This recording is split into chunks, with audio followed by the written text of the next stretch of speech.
So actually in the final phases of getting this motor out of this, this is a 2004 Rxp 215 horsepower supercharged Rotax power plant.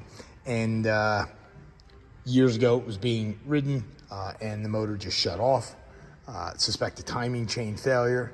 Nonetheless, this machine's had for quite some time. This was a machine my brother and my father actually bought for him before he passed away. So rather than sell it for almost nothing, not running, kind of decided to resurrect it. So obviously to get this motor out, the splines for the pump shaft go into the back of the engine.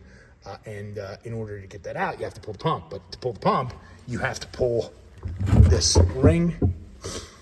That has to be driven backwards. There's a snap ring there, but this, you can see the corrosion on this drive shaft is so significant, couldn't drive it back. So solution to that, cut the bellows, and then there's the carbon seal, the through-hull seal, hit that with an air hammer and just blew it apart.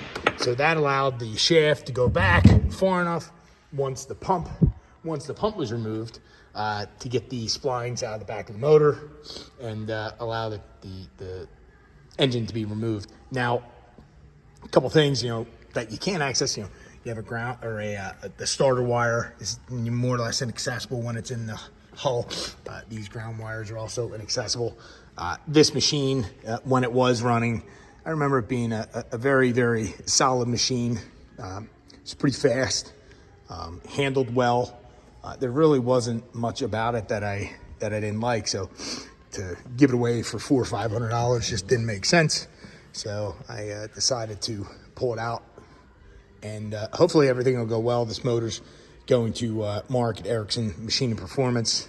He does, 2-stroke, 4-stroke watercraft engines, has done quite a few of them for me, and a lot of the friends I ride with, and usually get them back and they run really well. So this is the motor build is certainly in his wheelhouse, but if you run into this problem, getting that pump out and getting that ring out, just cut the bellows, destroy the carbon seal. You're probably going to replace that anyway, and hopefully we'll be able to we'll get the shaft out with the engine out. The shaft will come through this way, and hopefully I'll be able to get that component off and buy a new through-hull seal and be good to go. This machine was ran, you can see a lot of corrosion.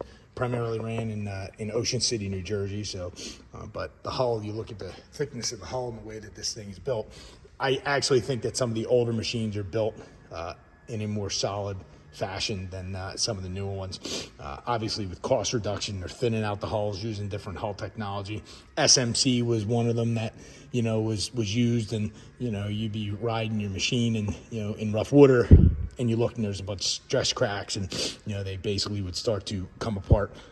This is basically built with a chopper gun. So this fiberglass, from a construction standpoint, I believe is the most rigid and structurally sound technology. Maybe a little old school, but it certainly has stood the test of time.